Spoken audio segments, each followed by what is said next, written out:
Okay, guys, I'm kind of sleepy, so please bear with me. Like, I feel like I got like spiritually exhausted after I started realizing some of the stuff because I was up early this morning talking with my uncle because they didn't hear anything from me yesterday, and then he said, "Are you okay?" He sent another message. I'm thinking about I'm thinking about when somebody sent the voicemail message like, "Are you still there?" So that's how I was like, let me hurry up and say something to them because I accidentally fell asleep before responding back to them. Plus, I was trying to monitor my phone like to see who I should trust to talk to because some people were just trying to get in my energy and check on me to see like if just checking my temperature to see if they can come over or try to get into my energy somehow, some way to do something. And because, well, anyways, I spoke to my uncle earlier today to let him know what was going on because um, CPS worker, caseworker called me earlier and they said they came by my house a couple times. They were like, we've been by the house a couple times. We couldn't get a response or something, he said, Alex. And I don't know. I already told them on Friday. I don't know why my voice always get raspy like that. Like I told them on Friday that I didn't feel comfortable with them just randomly out the blue coming over. I didn't know what was going on, and Christina didn't tell me. The lady that was working on the case previously, which was my permanency worker, she didn't tell me that someone had made some allegations, and she said nothing's wrong, it's not bad, we just wanted to do a check on you. So I feel like she was kind of deceptive in the way she tried to get over here to get to my apartment. First, she asked me if I could come over to the office. Then she said she could come to my house. And then she said later on that two of them would be coming, her and another person, which I understand having a witness.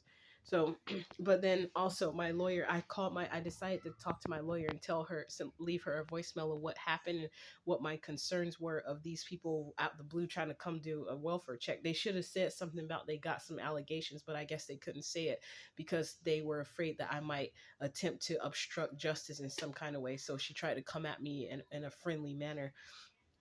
But I said my son is perfectly fine, but she didn't tell me. So that's what kind of made me think she was collaborating with someone to potentially work against me. And I hope to God that's not the case. But I have this luck in my life, I guess I want to say, is that when as soon as there's somebody that I actually like or trust, it's like that's what that's the individual the adversary uses to infiltrate or try to come against me because they've already obtained my trust, that like and trust factor thing people talk about. And that's kind of why I'd be afraid of that, because they teach that and some manipulative people try to use those skills or that mechanism on people. But anyways, I just wanted to talk about how my uncle, out of my frustration, me saying something provoked him to say, let me tell you the truth about why they think that you had some, why they mad at you because your mom's death. And I knew it too. They thought because my son was my mom's first grandchild and she wanted to check on my son when I left. It was my mom who told me she think I better just go ahead and go to a shelter. Then she seemed like she was careless as to my feelings of how I felt in the family and about how the treatment I was receiving. Like they were all against me even when I was pregnant with my son, staying at their house. They get an attitude. My other sister told some that was supposed to be my son. I'm like, B, this baby is coming out from between my legs, so how is it supposed to be your son? And I don't know, I'm starting to think maybe that sister was involved in some sort of black magic or witchcraft because she went to a party with people she told me who were involved in that stuff. And from what I remember, it was a Halloween party, if I'm correct, and they went to go, like there was people coming over there and they were doing stuff, that kind of gave the vibes they were going there for some sort of party that wasn't just like a regular party where you just dance and drink and smoke whatever. I don't know if they was doing witchcraft spells because the stuff my sister shared with me, and this one girl that she keep hanging out with, it kind of made me think they was into some other stuff, maybe a sorority, or they were into some, I don't know if she's an Eastern Star or not. But now I'm starting to take second look at certain things that was said and done at certain times. I'm starting to play back certain things, like when she was mad because I wouldn't take some food that she was trying so hard to give me, and I politely declined it, and she was angry. She was like, but I bought it for you. And I was like, no, it seemed like something was going on around that household. Like people just was all of a sudden turning up dead. and it, and that's the thing that struck a chord, because when my uncle shared that story about my sisters was being mad and ignoring me, because and against me, because they felt like me leaving is what stressed my mom out, because I had her grandson with me, and she wasn't speaking to me. But neither my mom never once reached out to me, and she was the one person that I was waiting for to reach out to me when I left. Then I would have returned, but she never said a word. My uncle did. I don't even think my dad did. It was my mom and dad who were the two people who did not say a word, and they only cared about my son anyways, which was understandable, because they didn't really f with me like that, no ways, because I was always like the black sheep of the family. My family, like that one time they came through for me, I know that that was a miracle, because I had prayed and reached up to God, and the God in me, whatever y'all want to say, and manifest my mom getting me some sort of help to get me out of that crooked jail in Kansas. And they actually traveled down there to pick me up. I knew that was God for real. Boy, that ain't never happened. I felt so special at that time. Man, you don't know how blessed I felt, the fact that my parents came all the way to Kansas from Oregon to pick up my black ass. I was like, baby, they must do love me. But I was fooled though, because my mom told me she was mad at me. And then I remember something that was happening before her death. Like she came into the room. I was protecting her from my son, protecting my son from her. And I even said to her, get away from him, because the look on her face, she was wondering why something wasn't working. She came into the room and she was checking in the bed, and she looked over at the side of the bed. I had this jug of water, because I was drinking water, like to cleanse my body, to detox from any alcohol I had drink, or and all that.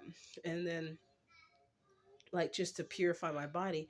And I noticed I had something intuitively said, don't drink that water. But I was like, man, I'm tripping. I'm just hearing things. But when I put the water up to my mouth, I noticed it smelled a little bit like chlorine.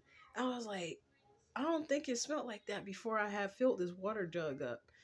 Or I bought the water jug, and either I refilled it or I drank half of it, and then I went to sleep. And then my mom came in the room. She was checking, and she looked to check. She was looking to. It's almost like she was looking to see if I had drank the water. And then she came checking my son, and I was like, why is she coming in here with this creepy vibe? And she was like, what? She came in the room while we were asleep, and it's her house, so I felt like I was out of order, but at the same time, I wasn't, because I was like, something's not right here, because my grandma all of a sudden turned up missing when she goes downstairs, and I didn't follow my intuitive instinct to go and check to see what was going on. And I was like, this is my mom's house. Like, what am I doing?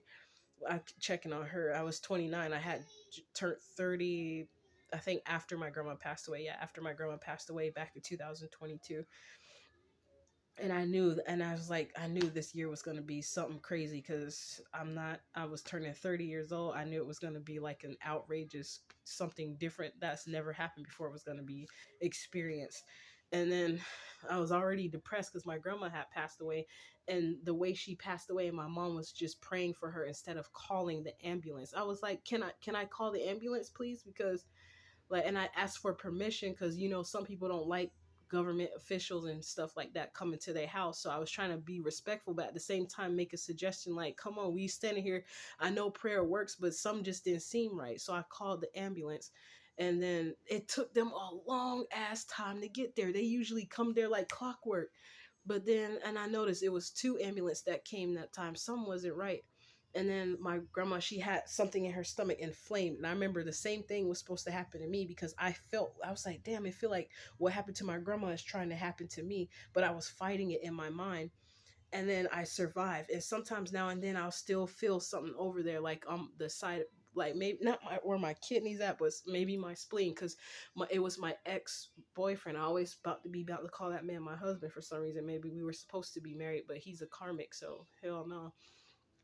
Um, Anyways, he said it was her spleen that exploded. I'm like, how the hell you know? Like, you had experience with that shit before. He ain't say nothing. It's the same nigga that sold me a car and gave me a fake title for it, and got quiet when I said this car has compartments and open areas that seemed like it was used for trafficking. I was just joking, but then the way he got quiet, and you know how people be like, let me not say nothing, so she don't know, because I've been got my own self caught up. It's the way he was silent. And that's the Robert Porter dude I made a video about, because I'm so mad because of the way he utterly disrespected me on so many different occasions and effed up my property, and I had to, out of my pocket, go and pay to have it repaired. because he failed. So he gonna get whatever karma coming back to him, his pedophile ass.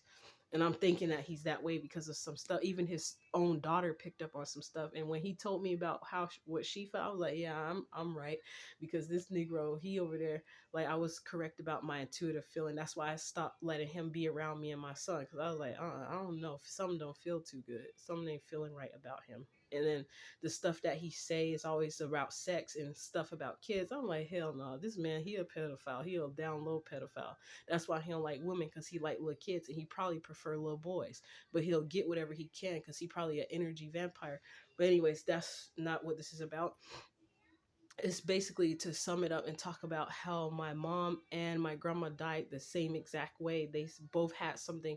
My uncle told me the truth that my mom had some rectal bleeding and she bled out. And I remember my dad telling me he called my sisters so that they could call the cops. I mean, the not the cops, the ambulance. And it took him a while. He said it took him a while to get them. But if I was there, if I saw my mom struggling and she's having a seizure, I'm gonna go run and get my phone and come back to her because she's already suffering anyways. But 11:11. I might have to make another video to finish this story, but I was just trying to say how I noticed how what's his name, the celebrity Bobby Brown mom and the Whitney Houston and her daughter died the same way. And I remember it was a guy who came to try to kidnap me and my son to get us in his car.